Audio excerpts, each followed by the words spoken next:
The commonality between the Italian market and the French market is mainly on the product side, where investors in Italy, as in France, invest significantly on fixed income product and active asset allocation product, which is why we are interested investing on the Italian market, providing our product to Italian clients. A key element of the French market is a risk-adverse market, where investors are looking more to stable return, so they are enjoying fixed income products and real estate products. There has been some noise linked to the euro crisis that may have conduced investors on both sides to look to different type of return.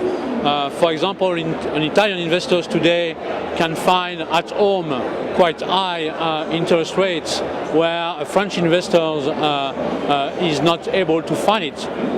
But once this euro crisis will pass, which we believe will happen, things will be again aligned between the two markets. We believe that there is no way for Italy and France to take different routes.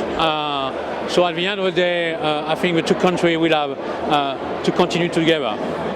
We have been present for 4 years on the Italian market, and that's something we will continue to do. We are going to hire more people to cover the Italian market in the months to come.